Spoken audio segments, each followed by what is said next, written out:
کچھ دیر بعد زیبی کو ہوش آیا۔ آنکھیں کھولتے ہی اس کی نظر حیدر پہ پڑی جو چہرے پہ فکر مندی لیے اس کے سامنے بیٹھا تھا۔ تم ٹھیک ہو نا زیبی؟ حیدر نے زبردستی اپنی آواز میں محبت اور نرمی پیدا کی۔ اس نے بس ہاں میں سر ہلایا تھا۔ چلو میں تمہیں ہاسپٹل لے کے چلتا ہوں۔ حیدر نے خود ہی اسے سہارا دے کے کھڑا کیا۔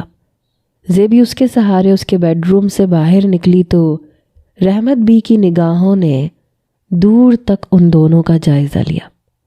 رحمت بی کے دل نے کچھ غلط ہونے کا اشارہ دیا تھا، لیکن وہ اپنی نوکری اور مالک کے آگے مجبور تھی۔ کچھ ہی دیر بعد یہاں پینٹ کوٹ میں ملبوس حیدر ابراہیم اسے لے کر لیڈی ڈاکٹر کے پاس پہنچ گیا۔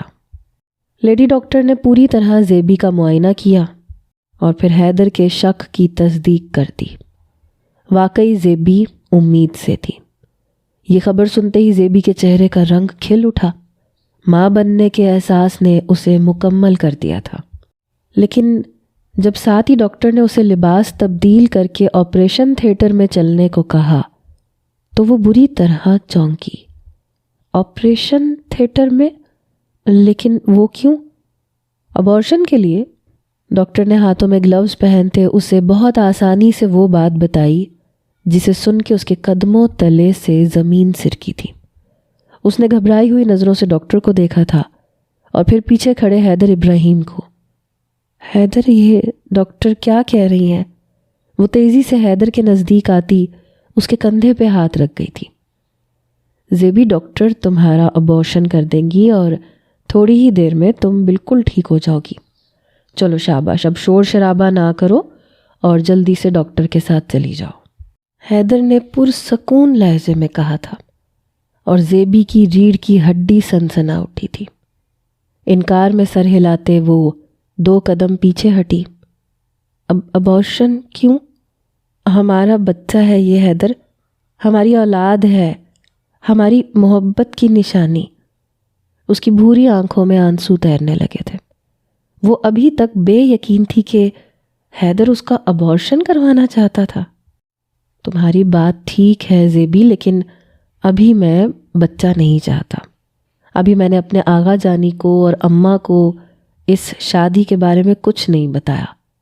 وہ کبھی بھی ایک نوکرانی کی کوکھ سے پیدا ہوا بچہ قبول نہیں کریں گے۔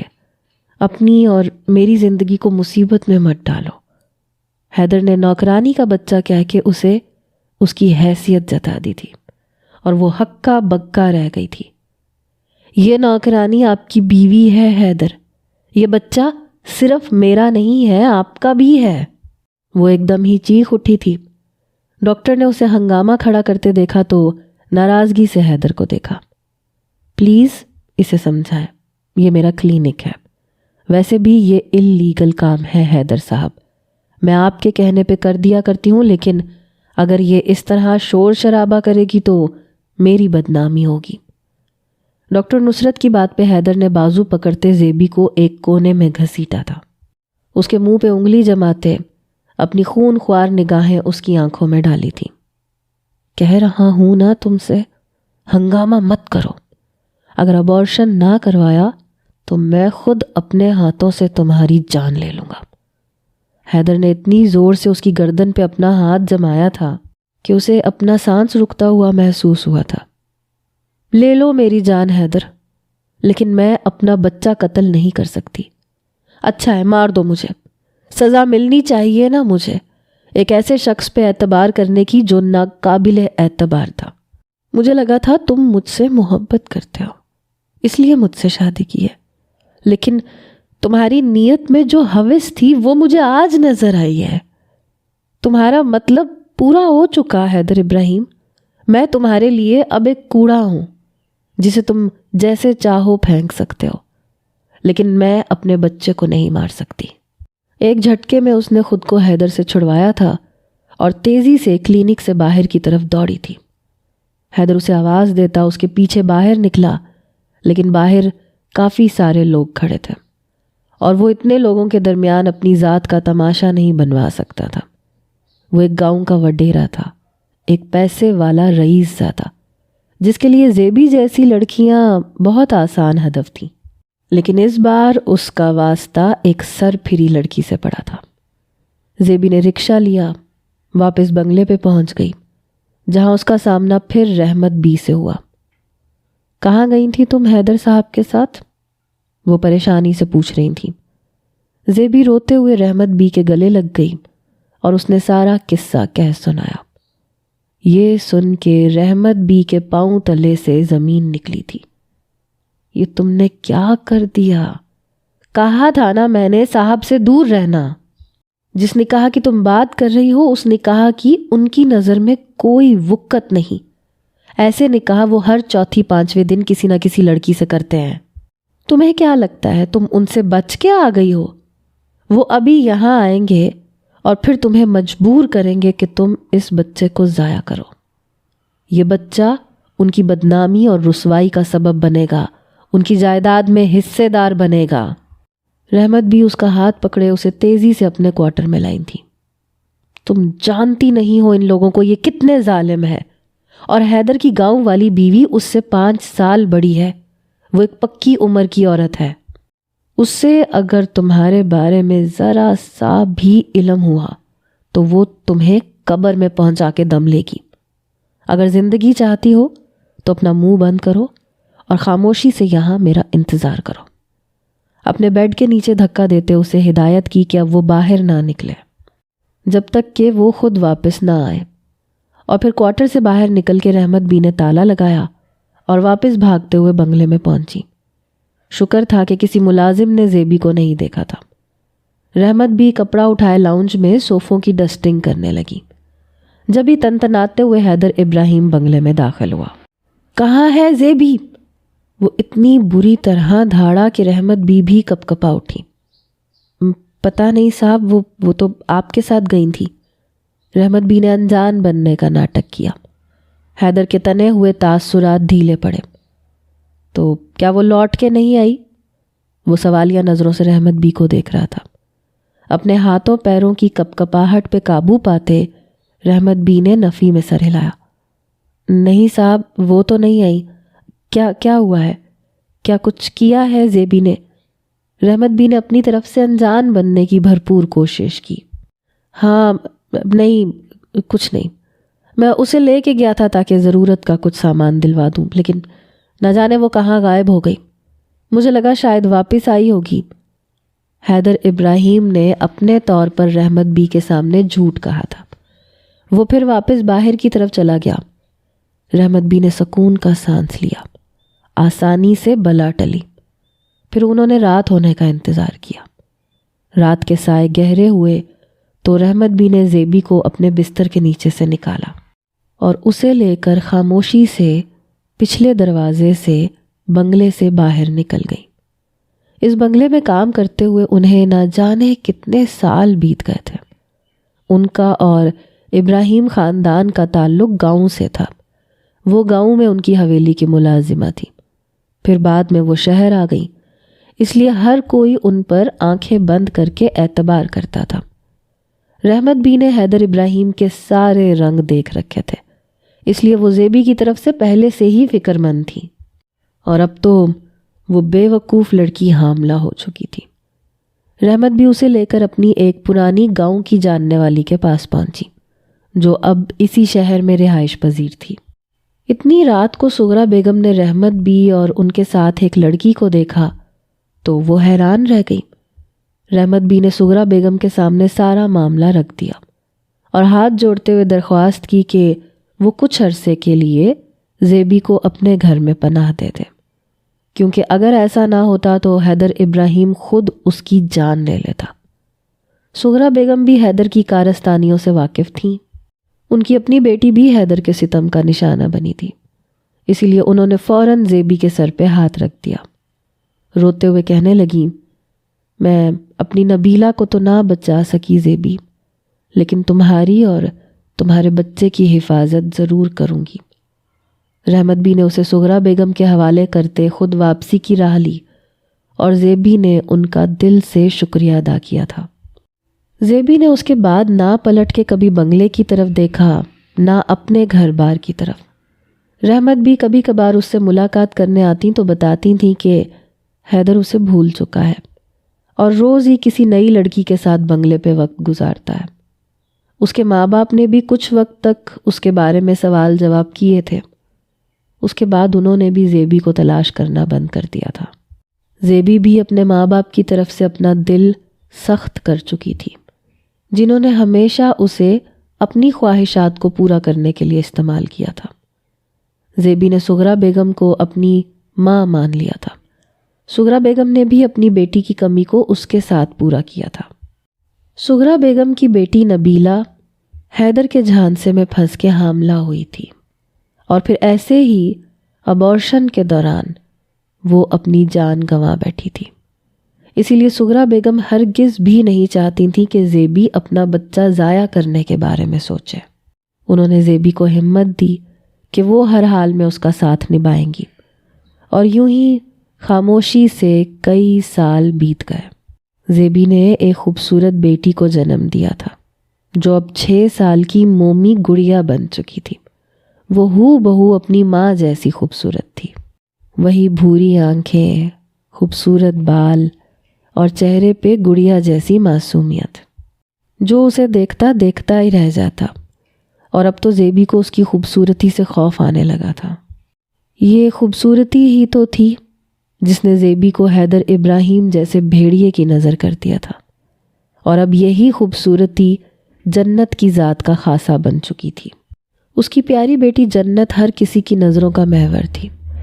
سغرا بیگم نے لوگوں کے گھروں میں کام کر کے زیبی اور اس کی بیٹی کا بہت خیال رکھا تھا، لیکن اب ان کی بوڑھی ہڈیوں میں دم نہیں رہا تھا۔ اسی لیے جن گھروں میں وہ کام کرتی تھیں وہیں زیبی نے کام کرنا شروع کر دیا تھا، لیکن اب وہ اپنے چہرے کو پوری طرح چھپا کے رکھتی تھی، کبھی کسی پہ اپنی خوبصورتی کا راز کھلنے نہ دیتی۔ البتہ جو کوئی جنت کو دیکھتا وہ زیبی کو دیکھنے کی تمنا بھی کرتا۔ دن ایسے ہی گزر رہے تھے۔ ایک روز زیبی کی غیر موجودگی میں جنت سیڑھیوں سے گری اور سغرا بیگم اسے لے کے سیدھی ہسپتال دوڑی۔ ہسپتال میں ڈاکٹر ارمش نے 6 سالہ بچی کو خون میں لت پت دیکھا تو انہیں شدید غصہ آیا۔ وہ سغرا بیگم کی جانب دیکھتے ہوئے کہنے لگے کہ اس کی ماں کہاں ہے؟ کیسی لاپرواہ عورت ہے، بیٹی کا یہ حال ہو گیا اور ابھی بھی خود ہسپتال نہیں آئی ہے۔ ڈاکٹر ارمش کو عورتوں کی، بچوں کی طرف سے لاپرواہی بالکل برداشت نہیں ہوتی تھی۔ سغرا بیگم اس قدر پریشانی میں تھیں کہ وہ ڈاکٹر ارمش کی بات کا جواب بھی نہ دے سکیں۔ جنت کے ماتھے پہ 6 ٹانکے آئے تھے، جسے لگاتے ہوئے ڈاکٹر ارمش مستقل جنت کی ماں کو برا بھلا کہہ رہے تھے۔ لیکن ڈریسنگ ہونے سے پہلے ہی ایک عورت چادر میں لپٹی دوڑتی ہوئی آئی اور آتے ہی اس نے جنت کو سینے سے لپٹا لیا تھا۔ ڈاکٹر ارمش کو ایک پل میں ہی سمجھ آ گیا کہ یہ اس بچی کی ماں ہے، لیکن اس سے پہلے کہ وہ کچھ کہتے، زیبی کے چہرے سے چادر کا پلو ہٹا اور اس کے چہرے پہ نظر پڑتے ہی ڈاکٹر ارمش کے دل نے ایک بیٹ مس کر دی تھی۔ چاند کی طرح دمکتا ہوا چہرہ، بکھری ہوئی زلفیں، بھوری آنکھیں جن سے آنسو ٹپکتے ہوئے گردن کی ہڈی تک اتر رہے تھے۔ بے اختیاری میں وہ اپنی چادر سنبھالنا بھول چکی تھی اور بس جنت کے ہاتھ چوم رہی تھی۔ کبھی اس کے گالوں کو پیار کرتی، کبھی اسے سینے سے لگاتی۔ وہ بے انتہا بے چین نظر آ رہی تھی۔ ڈاکٹر ارمش کچھ لمحوں تک بے خودی میں اسے تکتے چلے گئے۔ ڈاکٹر صاحب، ٹھیک تو ہے نا میری بیٹی؟ پریشانی کی تو کوئی بات نہیں ہے؟ جب وہ بے انتہا جنت کو چوم چکی تو پلٹ کے اس نے ڈاکٹر ارمش کو دیکھا۔ ڈاکٹر ارمش جیسے کسی حصار سے باہر نکلے۔ کیسی ماں ہیں آپ؟ اس قدر لاپرواہی! کتنی زیادہ چوٹ آئی ہے آپ کو احساس ہے؟ روزانہ ہی آپ کو اسے لانا ہوگا، ڈریسنگ چینج ہوگی اور میں خود کروں گا۔ انہوں نے انتہائی سختی سے زیبی کو حکم سنایا تھا۔ زیبی نے شرمندگی سے نظریں جھکائیں۔ جی ڈاکٹر صاحب، میں خود لے کے آؤں گی جنت کو۔ وہ جنت کو گود میں اٹھاتے ڈاکٹر صاحب کا شکریہ ادا کرتے باہر نکلی۔ آنکھوں میں ابھی بھی نمی گھلی ہوئی تھی۔ سغرا بیگم نے ایک تیز نظر ڈاکٹر ارمش پہ ڈالی تھی۔ صاحب، لاپرواہ نہیں ہے ہماری زیبی، بس حالات نے اس کی کمر توڑ دی ہے۔ بن باپ کی بچی کو پالنا، اس کا خرچہ اٹھانا کوئی آسان بات نہیں ہے۔ بیچاری نوکری کرتی ہے، ہر کوئی تو منہ میں سونے کا چمچ لے کے پیدا نہیں ہوتا نا۔ آپ نے بلا وجہ اسے اتنی باتیں سنا دی۔ سغرا بیگم کے جو دل میں آیا وہ ڈاکٹر ارمش کو سناتے باہر نکل گئیں، اور وہ بس اس لڑکی کو جاتا ہوا دیکھتا رہ گیا جس کے سوگوار حسن نے ڈاکٹر ارمش کو کسی دوسری دنیا میں پہنچا دیا تھا۔ پیچھے کھڑی ڈاکٹر عالیہ نے حیرت سے ڈاکٹر ارمش پہ نظر ڈالی تھی۔ 7 دن تک بینڈیج چینج کرنے کی ضرورت تو نہیں تھی، اور یہ کام تو ہاسپٹل کی نرسز کرتی ہیں، آپ نے کیوں اپنے سر لے لیا؟ ڈاکٹر عالیہ حیرت سے ڈاکٹر ارمیش سے پوچھ رہی تھی، اور ڈاکٹر ارمیش کے پاس اس بات کا کوئی جواب نہیں تھا۔ وہ زیبی کو دیکھنا چاہتے تھے، دوبارہ اس سے ملاقات کے متمنی تھے، اسی لیے نہ جانے کس کمزور لمحے میں وہ یہ جھوٹ کہہ گئے کہ اسے 7 دن تک خود اپنی بیٹی کو لے کے آنا ہوگا۔ گھر پہنچ کے کتنی ہی دیر تک زیبی نے آنسو بہائے۔ جنت کا ہاتھ چومتے وہ اس سے معافیاں مانگ رہی تھی، اور سغرا بیگم اس کی بےتابی دیکھ کے پریشان ہو رہی تھی۔ زیبی بالکل ٹھیک ہے ہماری بچی، میری غلطی ہے، مجھے اسے چھوڑنا ہی نہیں چاہیے تھا اکیلے۔ سغرا بیگم کو شرمندگی محسوس ہو رہی تھی۔ ارے اماں، آپ کیوں شرمندہ ہو رہی ہیں؟ یہ تو میں ہوں جو اپنی اولاد کے لیے کچھ کر نہیں پا رہی۔ دیکھا نہیں ڈاکٹر صاحب بھی کتنی باتیں سنا رہے تھے۔ ٹھیک ہی تو کہہ رہے تھے، یہ سب کچھ میری لاپرواہی ہے۔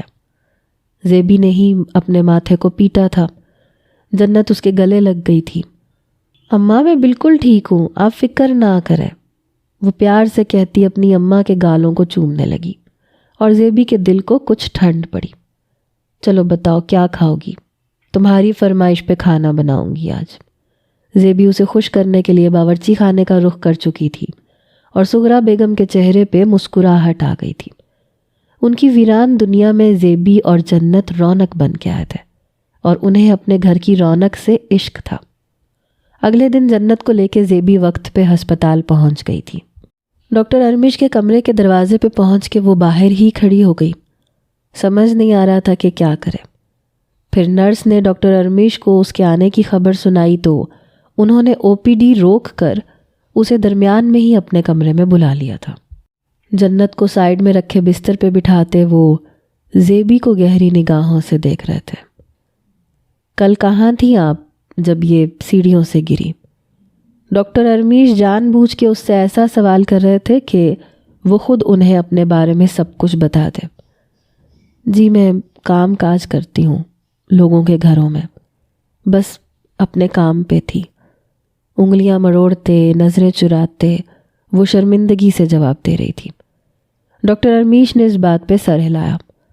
اور جنت کے بابا؟ ڈاکٹر ارمیش نے بینڈیج کھولی اور ساتھ ہی دوبارہ سے ایک نظر زیبی پہ ڈالی، جس کا چہرہ زرد پڑ گیا تھا، آنکھوں میں آنسو جھلملائے تھے۔ اپنے لبوں کو کترتی وہ گھبرائی ہوئی نظر آئی تھی۔ اس کا یہ بکھرا ہوا انداز ڈاکٹر ارمیش کو حیران کر گیا تھا۔ اس کی حالت کو محسوس کرتے وہ فوراً شرمندہ ہوئے تھے۔ جنت، درد تو نہیں ہو رہا؟ ڈاکٹر ارمیش نے فوراً بات بدلی تاکہ زیبی سوال کے اثر سے باہر آ جائے، اور ایسا ہی ہوا تھا۔ وہ فوراً اٹھ کے جنت کے پاس آ گئی۔ نو ڈاکٹر انکل، جنت نے معصومیت سے انکار میں سر ہلایا۔ ڈاکٹر ارمیش نے اس کی بینڈیج کمپلیٹ کی، پھر زیبی کی طرف دیکھا۔ کل آپ انہیں پھر لے کے آئیں گی، فیس وغیرہ کی کوئی ضرورت نہیں ہے، آپ ڈائریکٹ میرے روم میں آ جائیے گا۔ ہاتھوں سے گلوز اتارتے انہوں نے جنت کو اپنی گود میں لیا اور فرش پہ کھڑا کر دیا۔ شکریہ ڈاکٹر صاحب، زیبی نے دل سے ان کا شکریہ ادا کیا۔ ڈاکٹر ارمیش نے سر سے پاؤں تک چادر میں لپٹی اس حسینہ کا جائزہ لیا جسے شاید زمانے کی ہوا نہیں لگی تھی۔ زیبی جنت کو لے کے واپس چلی گئی۔ ڈاکٹر عالیہ جو کسی کام سے ڈاکٹر ارمیش کے کمرے میں آئی تھی، وہ زیبی کو دیکھ کے چونک اٹھی۔ خیریت تو ہے ڈاکٹر صاحب؟ لگتا ہے اپنی خاندانی روایات سے بغاوت کرنے کا ارادہ ہے آپ کا۔ ڈاکٹر عالیہ کی مسکراہٹ پر ڈاکٹر ارمیش کی مسکراہٹ بھی گہری ہو گئی۔ کبھی کبھی دل چاہتا ہے کہ اپنی روایات سے بغاوت کر ہی دی جائے، اور اب تو دل باغی ہی ہو رہا ہے۔ ڈاکٹر عالیہ کو پل بھر میں اپنے دوست کے جذبات سمجھ آ گئے تھے۔ مگر یہ تو شادی شدہ عورت ہے، ایک بچے کی ماں ہے، بیوہ ہے یا پھر طلاق یافتہ؟ ڈاکٹر عالیہ نے سوالیہ نظروں سے ارمیش کو دیکھا۔ یہ تو میں بھی نہیں جانتا، لیکن اتنا ضرور جانتا ہوں کہ کوئی بد نصیب تھا جس نے اس معصوم لڑکی کا دل توڑا ہے، اور اب شاید وقت آ گیا ہے کہ اس کے ٹوٹے ہوئے دل کو دوبارہ سے جوڑ دیا جائے۔ ڈاکٹر ارمیش کی بات پر عالیہ نے ایک نظر دوبارہ دروازے کی طرف ڈالی۔ وہ جا چکی تھی، لیکن ڈاکٹر ارمیش کا دل بھی اپنے ساتھ لے گئی تھی۔ سوچ سمجھ کے قدم بڑھائیے گا، آپ اسے بالکل بھی نہیں جانتے، کیا پتہ اس کے معصوم چہرے کے پیچھے کوئی گھنونا روپ ہو۔ ڈاکٹر عالیہ نے ایک اچھے دوست کے ناطے اسے خبردار کیا تھا۔ نہیں عالیہ، اتنے سالوں میں چہروں کو پڑھنے کا ہنر جان گیا ہوں۔ یہ لڑکی بہت معصوم ہے، اور مجھے لگتا ہے کہ اس کے ساتھ کوئی بہت بڑا ظلم ہوا ہے۔ جس طرح وہ اپنی بیٹی کو لے کے تڑپ اٹھتی ہے، اس کی محبت مجھے صاف دکھائی دیتی ہے۔ وہ سب تو ٹھیک ہے ڈاکٹر ارمیش ابراہیم، لیکن آپ کو اچھی طرح معلوم ہے نا کہ آپ کے آغا جانی کبھی آپ کو برادری سے باہر شادی نہیں کرنے دیں گے۔ عالیہ نے ڈاکٹر ارمیش کو چھیڑا تھا، اور وہ سوچوں میں گم ہو گئے۔ واقعی اپنے خاندان کی روایات سے بغاوت کرنا بہت مشکل تھا۔ اس کے لالا نے بھی بہت کوشش کی تھی کہ اپنے خاندان کی روایتوں سے انحراف کرتے ہوئے وہ کسی شہری لڑکی سے شادی کر لیں، لیکن آغا جانی نے ڈاکٹر ارمیش کے لالا کی شادی ان سے 5 سال بڑی کزن سے کروائی تھی، لیکن کسی شہری لڑکی کو بہو بنانے کی اجازت نہیں دی تھی۔ وہ اپنے خون میں ملاوٹ نہیں چاہتے تھے۔ یہی وجہ تھی کہ ڈاکٹر ارمیش نے ابھی تک شادی نہیں کی تھی، کیونکہ ان کے خاندان میں ان کی جوڑ برابر کوئی لڑکی نہیں تھی۔ ڈاکٹر ارمیش آغا جانی کی سوتیلی اولاد تھے، اسی لیے وہ شہر آ کر ڈاکٹر بن گئے تھے اور یہیں رہائش پذیر ہو گئے تھے، ورنہ اپنے سگے بیٹے کو تو انہوں نے گاؤں کی ذمہ داری سے آج تک جوڑ رکھا تھا۔ مگر ارمیش کی زندگی پہ ابھی بھی آغا جانی کا پورا حق تھا، اور شادی کرنے سے پہلے انہیں آغا جانی کی اجازت کی ضرورت تھی، اور یہاں ان کا دل زیبی پہ آ گیا تھا۔ ڈاکٹر ارمیش نے اپنے آپ سے وعدہ کیا تھا کہ وہ کسی نہ کسی طرح اپنے آغا جانی کو راضی کر کے ہی دم لیں گے، اور پھر زیبی کو منانے کے لیے آخری حد تک چلے جائیں گے۔ زیبی ہی وہ لڑکی تھی جسے دیکھتے ہی ان کے دل نے گواہی دی تھی کہ وہی ان کی ہم سفر بننے کے قابل ہے۔ زیبی نے مستقل جنت کو پٹیاں کروانی شروع کر دی تھی۔ جنت کی حالت کافی بہتر ہو گئی تھی، لیکن زیبی کا دل ابھی مطمئن نہیں ہوا تھا۔ وہ بار بار ڈاکٹر ارمیش سے پوچھتی تھی کہ پریشانی کی کوئی بات تو نہیں ہے، اور وہ مسکرا کے اسے تسلی دے دیتے تھے۔ ڈاکٹر ارمیش کے لیے اپنی نگاہوں کو قابو رکھنا ہر بار مشکل ہوتا تھا۔ ایک سحر سا طاری ہو جاتا تھا جب زیبی ان کے آس پاس ہوتی تھی۔ آخری دن جب وہ پٹی کروانے گئی تو ڈاکٹر ارمیش نے اسے اپنا فون نمبر پکڑا دیا۔ کہنے لگے کبھی بھی کوئی مشکل ہو تو وہ انہیں فون کر سکتی ہے۔ زیبی نے ڈاکٹر ارمیش کا دیا ہوا کارڈ اپنے دوپٹے کے پلو میں باندھا اور جنت کو لے کے واپس گھر چلی آئی۔ پھر وہ کارڈ الماری کے کونے میں رکھ کے بھول گئی، اس بات سے بے خبر کہ آنے والے دنوں میں کیا ہونے والا تھا۔ 15 دن بعد ڈاکٹر ارمیش گاؤں اپنی اماں سے ملنے کے لیے گئے تو آغا جانی سے ہمت کر کے زیبی کے حوالے سے بات چھیڑ دی۔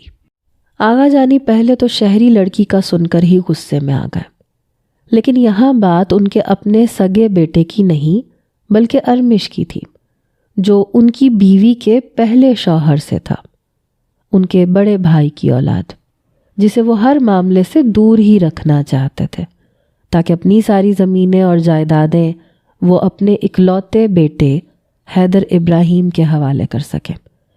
اسی لیے کچھ پس و پیش کے بعد وہ راضی ہو گئے، اور اس بات پر حیدر ابراہیم نے خوب ہنگامہ کھڑا کیا۔ اسے ہمیشہ سے ہی ارمیش سے جلن محسوس ہوتی تھی، جو اپنی مرضی سے زندگی گزارنے کے قابل تھا، جس پہ آغا جانی کی زیادہ پابندیاں نہیں تھیں۔ حیدر نے جب یہ سنا کہ آغا جانی نے ارمیش کو اس کی مرضی سے شادی کرنے کی اجازت دے دی ہے تو اس نے حویلی میں خوب دھمال ڈال دیا۔ آغا جانی یہ زیادتی ہے میرے ساتھ. میری شادی آپ نے اپنی اس بھانجی سے کروا دی جو مجھ سے 5 سال بڑی ہے، اور ارمیش کے لیے آپ نے اس کی مرضی سے شادی کی اجازت دے دی. میں آپ کی سگی اولاد ہوں، لیکن آپ نے ہمیشہ ارمیش کی ذات کو ترجیح دی ہے. حیدر، جو گل تم شہر میں کھلاتے ہو نا، اس کے بارے میں مجھے سب خبر ہوتی ہے، لیکن نہ میں نے تمہیں کبھی روکا ہے، نہ تم سے کبھی سوال کیا ہے. تم کیا سمجھتے ہو؟ مجھے نہیں پتا کہ ابھی تک تم کتنے ناجائز بچے ضائع کروا چکے ہو. ڈاکٹر نصرت سے میری تم سے پہلے کی جان پہچان ہے، اور وہ تمہارے اتنے کام اسی لیے آتی ہے کیونکہ وہ میری عزت کرتی ہے. ورنہ اس طرح جوان لڑکیوں کے ابارشن کروانا نہ صرف اللیگل ہے، بلکہ کوئی ڈاکٹر اس کام میں ہاتھ نہیں ڈالنا چاہتی.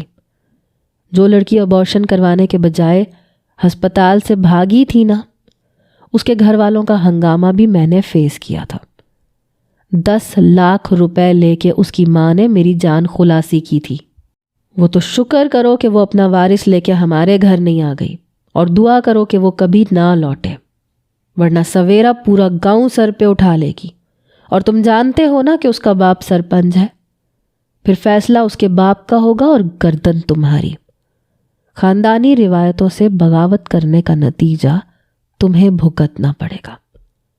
آغا جانی نے حیدر کا باغی رویہ دیکھا تو غصے میں اسے اس کے کارناموں کی فہرست گنوا دی، جنہیں سن کے حیدر کے ہونٹوں پہ چپ لگ گئی.